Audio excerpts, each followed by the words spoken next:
ಶ್ರೀಮದ್ ಆದಿ ಜಗದ್ಗುರು ರೇವಣ ಸಿದ್ದೇಶ್ವರರನ್ನ ಮೊದಲು ಮಾಡಿಕೊಂಡು ಜಗದ್ಗುರು ರೇವಣ ಸಿದ್ದೇಶ್ವರರ ಪುಣ್ಯಕ್ಷೇತ್ರಗಳಲ್ಲಿ ಒಂದಾದಂಥ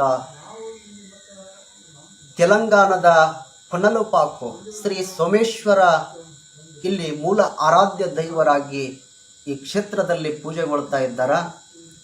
ಇಲ್ಲಿ ಜಗದ್ಗುರು ರೇವಣ ಸಿದ್ದೇಶ್ವರರ ಪುಣ್ಯಕ್ಷೇತ್ರ ಯಾಕೆ ಅನ್ಬೇಕಪ್ಪ ಅಂತಂದ್ರೆ ಇಲ್ಲಿ 18 ಜಾತಿಗಳಿಗೆ 18 ಮಠಗಳನ್ನು ಕಟ್ಟಿಸಿ 18 ಜಾತಿಗಳಿಗೆ ಸಮಾನತೆಯನ್ನ ಎಲ್ಲರೂ ಒಂದೇ ಎನ್ನತಕ್ಕಂಥ ಅವರಲ್ಲಿ ಭಾವಗಳನ್ನು ಬೋಧನೆಯನ್ನ ಮಾಡಿ ಎಲ್ಲ ಸಮುದಾಯಕ್ಕೂ ಮಠಗಳನ್ನು ಕಟ್ಟಿ ಇಲ್ಲಿ ಎಲ್ಲರಿಗೂ ನ್ಯಾಯ ಕೊಡಿಸುವಂತ ಕೆಲಸ ಅವತ್ತ ಜಗದ್ಗುರು ರೇವಣ ಸಿದ್ದೇಶ್ವರರು ಈ ಕ್ಷೇತ್ರದಲ್ಲಿ ಮಾಡಿರ್ತಾರೆ.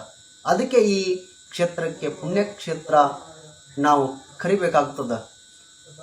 ಈ ಕ್ಷೇತ್ರಕ್ಕೆ ಕೆಲವೊಂದು ಇತಿಹಾಸದಲ್ಲಿ ಕೆಲವೊಂದು ಸುಳ್ಳು ದಾಖಲೆಗಳನ್ನು ಸೃಷ್ಟಿಸಿ ಈ ಕ್ಷೇತ್ರದ ಆರಾಧ್ಯ ದೈವ ಶ್ರೀ ಸೋಮೇಶ್ವರ ಮಹಾಲಿಂಗದಿಂದ ಪ್ರಾದುರ್ಭವಿಸಿದರು, ಉದ್ಭವಿಸಿದರು, ಪ್ರಕಟನಾದರು ಅಂತ ಹೇಳಿ ಕೆಲವೊಂದು ಕಾಲ್ಪನಿಕ ಕಥೆಯನ್ನ ಕಟ್ಟಿ ಜಗದ್ಗುರು ರೇವಣ ಸಿದ್ದೇಶ್ವರ ಇತಿಹಾಸವನ್ನ ತಿರುಚಿ ಜಗದ್ಗುರು ರೇಣುಕಾಚಾರ್ಯ ಎಂಬ ನಾಮದಿಂದ ಇಲ್ಲಿ ಸುಳ್ಳು ಪ್ರಚಾರವನ್ನ ಮಾಡ್ತಾರೆ. ಈ ಜಗದ್ಗುರು ರೇವಣ ಸಿದ್ದೇಶ್ವರ ಇತಿಹಾಸ ಬಹಳ ಮುಖ್ಯವಾದದ್ದು. ಯಾಕಪ್ಪ ಅಂತಂದ್ರೆ ನಾಡಿನ ಸಮಸ್ತ ಜನರು ಇವತ್ತ ತಿಳ್ಕೊಂಡಿದಾರ.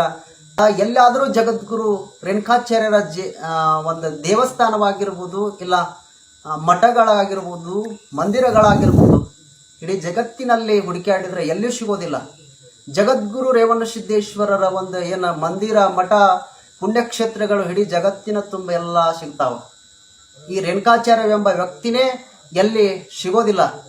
ಇಂಥ ಸುಳ್ಳು ಇತಿಹಾಸವನ್ನ ಮುಂದೆ ಮಾಡಿ ಇವತ್ತು ರೇಣುಕಾಚಾರ್ಯರನ್ನ ಬಹಳ ಉತ್ತುಂಗಕ್ಕೆ ಒಯ್ಯುವಂತ ಕೆಲಸ ಇವತ್ತು ಮಾಡಿದಂಥ ವಿಷಯವಾಗಿ ನಾನು ಇವತ್ತು ಈ ಸಂದೇಶವನ್ನು ಯಾಕೆ ಕೊಡ್ತಾ ಇದ್ದೇನಪ್ಪ ಅಂತಂದ್ರೆ ಇವತ್ತಿನ ದಿನ ನಾನು ನಮ್ಮ ಜನ್ಮದಿನವಾಗಿದ್ದರಿಂದ ಇವತ್ತು ಈ ಕ್ಷೇತ್ರಕ್ಕೆ ಬಂದು ನಾವು ಸೋಮೇಶ್ವರರ ಒಂದು ಈ ಲಿಂಗಕ್ಕೆ ನಾವು ಪೂಜೆ ಮಾಡಿ ಇವತ್ತು ಆ ಸೋಮೇಶ್ವರರ ಕೃಪೆಗೆ ನಾವು ಆಗ್ಬೇಕಂತ ಇವತ್ತು ಆ ಪುಣ್ಯಕ್ಷೇತ್ರಕ್ಕೆ ಬಂದಿದ್ದೇವೆ. ಈ ವಿಷಯ ಯಾಕ ಈ ಸಂದರ್ಭದಲ್ಲಿ ಪ್ರಸ್ತಾಪ ಮಾಡ್ತೇನೆ ಅಂತಂದ್ರೆ, ಹಿಂದೆ ಜಗದ್ಗುರು ರೇಣುಕಾಚಾರ್ಯ ಎಂಬ ಕಾಲ್ಪನಿಕ ವ್ಯಕ್ತಿಯ ಜಯಂತಿ ಬೊಮ್ಮಾಯಿ ಸರ್ಕಾರದಲ್ಲಿ 2 ವರ್ಷದ ಹಿಂದೆ ಘೋಷಣೆ ಮಾಡಿತ್ತಲ್ಲ, ಆ ಕಾಲ್ಪನಿಕ ವ್ಯಕ್ತಿ ರೇಣುಕಾಚಾರ್ಯರ ಜಯಂತಿ ರದ್ದುಗೊಳಿಸಿ ಜಗದ್ಗುರು ರೇವಣ ಸಿದ್ದೇಶ್ವರ ಮೂಲ ಪುರುಷ, ಇತಿಹಾಸ ಪುರುಷರ ಜಯಂತಿ ಮಾಡಬೇಕಂತೇಳಿ ನಾವು ಸರ್ಕಾರಕ್ಕೆ ಒತ್ತಾಯ ಮಾಡಿದ್ದೇವೆ. ಜನರಲ್ಲಿ ಜಾಗೃತಿಯನ್ನು ಮೂಡಿಸುವಂತ ಕಾರ್ಯ ನಾನು ಮಾಡಿದ್ದೆ. ಕೆಲವೊಂದು ವಿಷಯವಾಗಿ ನಾವು ಈ ಕ್ಷೇತ್ರಕ್ಕೆ ಭೇಟಿ ಕೊಡುವಂತ ಸಂದರ್ಭ ಮಾಡಬೇಕಾಗಿತ್ತು ಮೊದಲೇ. ಅದು ಈಗ ಕೂಡಿ ಬಂದಿರೋದ್ರಿಂದ ಈ ಕ್ಷೇತ್ರದಲ್ಲಿ ಈ ಕ್ಷೇತ್ರದ ಮಹಿಮೆಯನ್ನು ತಿಳಿದು ನಾವು ಸಾಕಷ್ಟು ಸಂಶೋಧನೆ ಮುಖಾಂತರವಾಗಿ ಸಾಕಷ್ಟು ಶಾಸನಗಳ ಮೂಲಕವಾಗಿ ನಾವು ಓದಿದ್ದೇವೆ. ಅದನ್ನು ಪೂರ್ಣ ಅಧ್ಯಯನವನ್ನು ಮಾಡಿದ್ದೇವೆ. ಈಗ ಈ ಕ್ಷೇತ್ರಕ್ಕೆ ಬಂದು ಇಲ್ಲೆಲ್ಲ ಈ ಕ್ಷೇತ್ರದ ಒಂದು ವಿಷಯವನ್ನ ತಿಳಿದಾಗ ಇಲ್ಲಿ ಯಾವ ರೇಣುಕಾಚಾರ್ಯರು ಯಾವ ಲಿಂಗದಿಂದನೂ ಹುಟ್ಟಲಿಲ್ಲ ಎಂತಕ್ಕಂಥ ವಿಷಯ ನಮ್ಮ ಇಲ್ಲಿ ಕಣ್ಮುಂದೆ ಕಟ್ಟಿದೆ.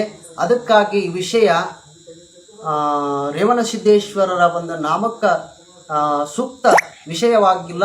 ಅದಕ್ಕಾಗಿ ನಮ್ಮ ಸಮಾಜಕ್ಕೆ, ಅದು ಕುರುಬ ಸಮಾಜಕ್ಕೆ ಬಹಳ ದೊಡ್ಡ ಮೋಸ ಆಗಿದೆ. ಅದರಂತೆ ಬಸವಾದಿ ಶಿವಶರಣರಿಗೂ ಈ ವಿಷಯವಾಗಿ ರೇಣುಕಾಚಾರ್ಯರ ಒಂದು ಲಿಂಗೋದ್ಭವ ವಿಷಯವಾಗಿ ಬಹಳಷ್ಟು ಶಿವಶರಣರಿಗೂ ಅನ್ಯಾಯವಾಗಿದೆ. ಮತ್ತು ಶಿವಶರಣರ ಇತಿಹಾಸವನ್ನು ಇವರು ಅಲ್ಲುಗಳದು ತಮ್ಮ ಇತಿಹಾಸವನ್ನೇ ಬಹಳ ಒಂದು ಅದ್ಭುತವಾಗಿ ಪವಾಡವಾಗಿ ಇವರು ಕಟ್ಟಿಕೊಡ್ತಾರಲ್ಲ, ಇದು ಎಲ್ಲ ಸುಳ್ಳು ಆಗಿರುವಂಥ ವಿಷಯ. ಅದಕ್ಕಾಗಿ ಮುಂದೆ ಬರುವಂಥ ದಿನಗಳು ಇವರಿಗೆ ಒಳ್ಳೆಯ ದಿನಗಳ ಆಗೋದಿಲ್ಲ.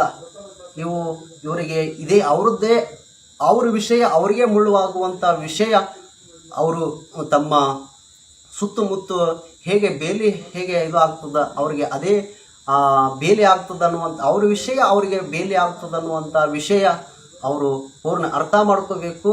ಈ ಪಂಚಪೀಠಾಧೀಶ್ವರಿಯನ್ನ ಯಾವ ಲಿಂಗದಲ್ಲಿ ಹುಟ್ಟಲಿಲ್ಲ, ಅವರು ಎಲ್ಲ ತಾಯಿಯ ಗರ್ಭದಿಂದ ಬಂದಂಥವರು.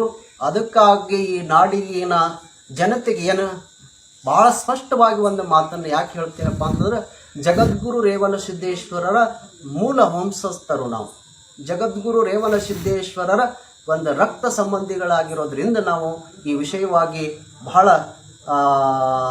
ಜಾಗೃತವಾಗಿ ನಾವು ಈ ವಿಷಯವನ್ನು ಎಲ್ಲರಿಗೆ ಜಾಗೃತ ಮೂಡಿಸಬೇಕಂತೇಳಿ ಈ ವಿಷಯವಾಗಿ ನಾವು ನಾಡಿನ ಸಮಸ್ತ ಜನರಲ್ಲಿ ಕೇಳ್ತಾ ಇದ್ದೇವೆ. ಇನ್ನಾದರೂ ಜಾಗೃತವಾಗಿ ಈ ಕಟ್ಟ ಕಥೆಗಳು ಇತಿಹಾಸಕ್ಕೆ ಬರೋದಿಲ್ಲ.